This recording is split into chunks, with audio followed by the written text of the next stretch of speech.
Amigos y amigas de Periódico AM, bienvenidos, bienvenidas. Estamos aquí con Luis Carlos Ugalde. Bienvenido, buenas tardes, ¿cómo está? Bien, gracias por invitarme a platicar. Perfecto, muy bien. Él es director general de Integrale Consultores y expresidente del Instituto Federal Electoral en el periodo 2003-2007. Háblenos por qué vino su visita aquí a Guanajuato. Bueno, vengo a Guanajuato porque venimos a presentar un estudio que hicimos sobre las fortalezas y desafíos del Congreso del Estado de Guanajuato, un estudio que llevamos a cabo durante los últimos 2 años. Y bueno, pues a ver también uno de los estados más prósperos del país. Esa es la razón de mi visita. Bienvenido. Bueno, este estudio, hallazgos y retos, perspectivas del Congreso de Guanajuato, ¿qué evidencias se encontró? ¿Qué hallazgos que nos pueda platicar sobre esto? Bueno, primero una reflexión sobre el tema de los congresos. El Poder Legislativo Federal y los locales son instrumentos fundamentales del control del poder político. Y sin embargo, en México en los últimos 50 o 60 años han hecho una labor deficiente en general en México. Y en los últimos 5 o 10 años, en el caso de los estados, los congresos locales se han degradado más en capacidades, en motivaciones para hacer correctamente su trabajo. Han sido cooptados por los gobiernos de los estados. El caso de Guanajuato es un buen caso de estudio porque en términos comparativos, Guanajuato tiene un Congreso con profesionalismo, con transparencia y con tecnología que lo coloca como uno de los mejores a nivel nacional. Y me parece que es un caso de éxito que vale la pena difundir por 2 razones. Uno es para que se cuide lo que tienen y la otra es para que sea un ejemplo para otros congresos del país. Entonces nosotros encontramos que el Congreso tiene una buena regulación interna, que los mecanismos de transparencia proactiva son sólidos, que tienen instrumentos de participación ciudadana activos, que funcionan mejor que en otros lugares, y este tema más un servicio civil de carrera que funciona, me parece que dotan al Congreso de buenos instrumentos para hacer un buen caso de estudio. Háblenos un poco de la eficiencia de estos procesos legislativos, por ejemplo, comparativamente con, tengo entendido que fueron al menos otras 3 entidades, incluyendo Nuevo León. Por ejemplo, en este proceso legislativo de Guanajuato, ¿en qué evidencias encontraron? Bueno, lo que encontramos es que otra vez, depende con quién te compares. El gran problema en México es que prácticamente todos los congresos del país carecen de transparencia, carecen de normatividad, su funcionamiento es deficiente. Lo que encontramos en el caso de Guanajuato es que tienen un mecanismo de transparencia donde se publican todas las convocatorias, se publican todos los procesos legislativos, tienen un mecanismo de parlamento abierto que funciona relativamente mejor que en otros lugares del país, tienen mecanismos de chats para que la gente participe y dé su opinión, tienen un servicio civil de carrera que le da memoria institucional al proceso legislativo, tienen un proceso de evaluación ex post del impacto de leyes aprobadas. Podemos entrar al detalle de si eso ha generado más aprendizaje o no, pero al menos en capacidades instaladas el Congreso de Guanajuato tiene buenas prácticas. Y corresponde, bueno, esta eficiencia sí, checando estos otros estados, la inversión, el manejo del presupuesto, o sea, ¿sí corresponde más o menos? Que si el dinero invertido responde a esto, nosotros no hicimos un estudio sobre el impacto de la inversión financiera, pero sí analizamos la transparencia de los recursos financieros y su manejo interno. Y en ese sentido, el Congreso de Guanajuato hace correctamente las cosas. El dinero que se gasta se publica, hay un sistema de transparencia, hay un seguimiento de los ingresos y de los gastos. ¿Qué áreas de oportunidad encontraron allí, de acuerdo a su estudio? Bueno, las áreas de oportunidad siempre son muchas, pero déjame mencionarte algunas de las más importantes que encontramos, y una de ellas es requieren actualizar su normatividad interna, tienen un manual de organización que debe ser actualizado, que igual el manual de procedimientos, tienen un juicio político local que debe ser actualizado, los mecanismos. La página de internet que mencioné, que es una página actualizada, tiene un espacio enorme para mejorar el tema de su visualización. el tema de la glosa del informe, que es como el mecanismo anual para que el gobierno rinda cuentas, podría ser mucho más amigable para el ciudadano, mucho más oportuno, mucho más directo. Este es un problema en general que ayudan. En el tema de nombramientos encontramos que se requieren reglas para justificar los nombramientos o las ratificaciones del personal.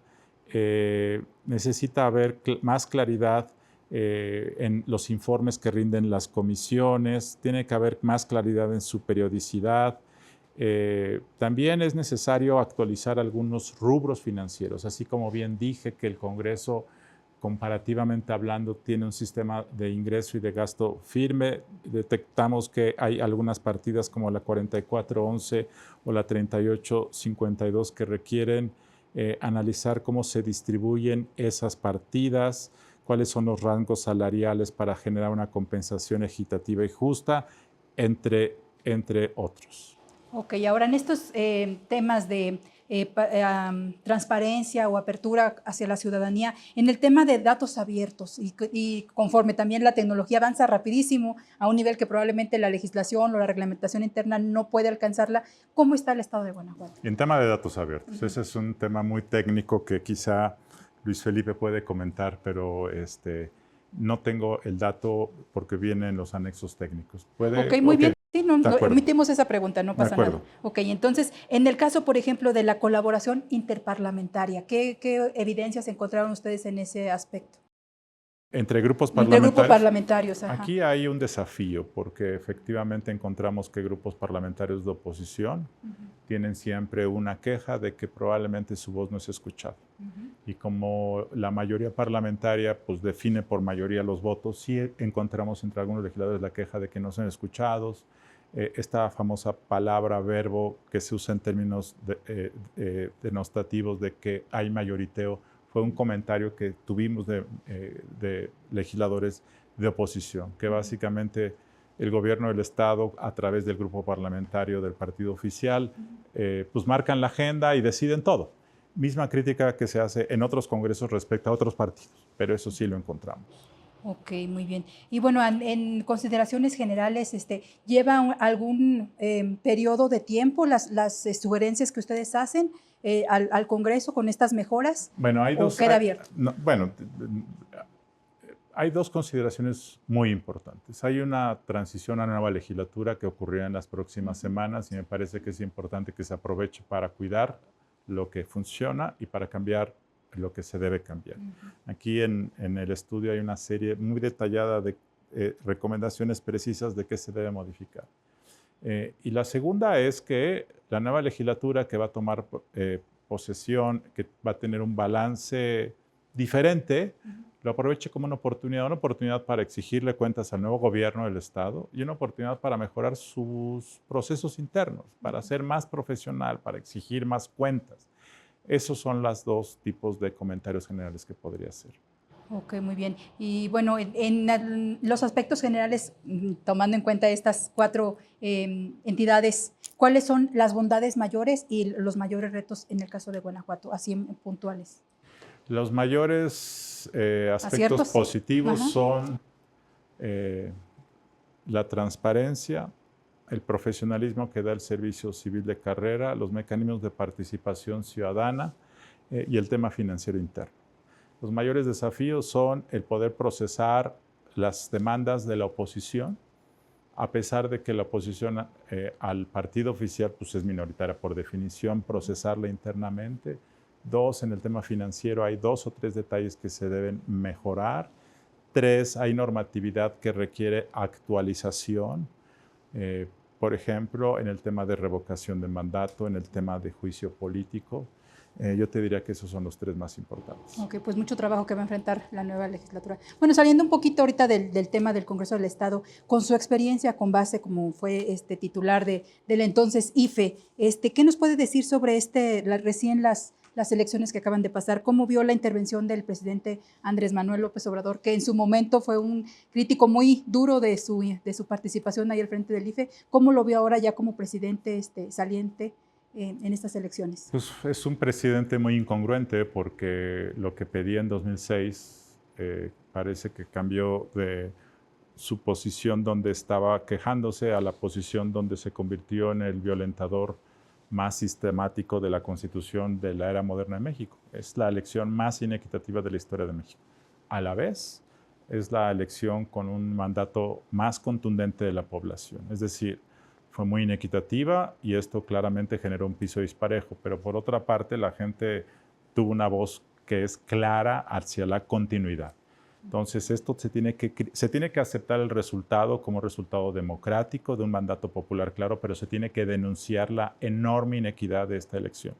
Porque si esta inequidad se mantiene, nunca más vamos a volver a tener elecciones competidas, libres y justas. Y ese creo que es el tema que debemos tutelar, porque Morena hoy tiene un mandato de continuidad, pero en 5 años, en 2 años, en 20 años, cambiará ese humor social. Pero si en ese momento no hay las condiciones de una competencia justa, pues entonces no habrá manera de que la gente pueda cambiar. Ese es el tema de fondo.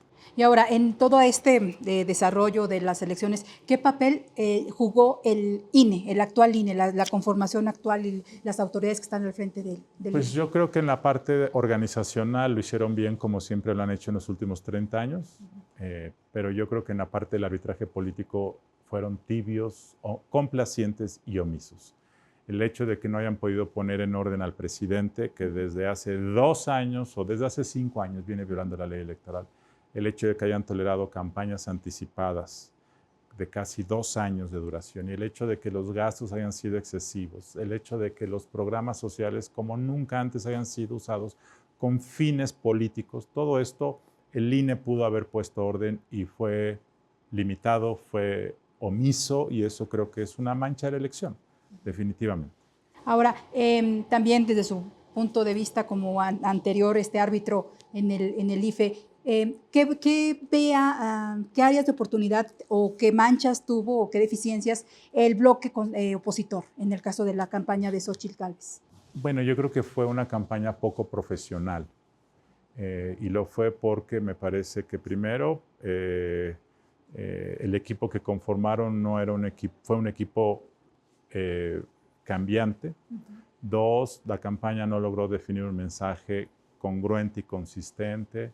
3, la vinculación de la campaña presidencial de Xóchitl Gálvez con las campañas locales de otras candidaturas nunca existió. 4, para muchos votantes, y eso se ve en las encuestas de salida, no la veían presidencial, es decir, no la veían como una candidata seria, preparada para el cargo. Entonces, cuando uno compara la campaña de Sheinbaum, que fue muy profesional y que fue un factor que jaló al resto de las candidaturas de Morena hacia arriba, uno ve que Xóchitl no fue un factor de empuje. Al contrario, Xóchitl quedó por debajo de la mayoría de las candidaturas de los partidos que la postularon. Entonces, creo que sí hay un contraste. Y esto no es culpa de los partidos que la postularon, porque luego se dice es que ella no pudo crecer porque los partidos la opacaban. En parte es cierto, la marca del PRI y del PAN es demasiado negativa, pero también creo que faltó profesionalismo en su campaña. ¿Y qué crítica podríamos llevarnos nosotros, la ciudadanía? Ahí hubo muchas quejas de que las personas, al final de cuentas, a pesar de que habían sido capacitadas como funcionarios de casilla, al final de cuentas ni siquiera asistieron.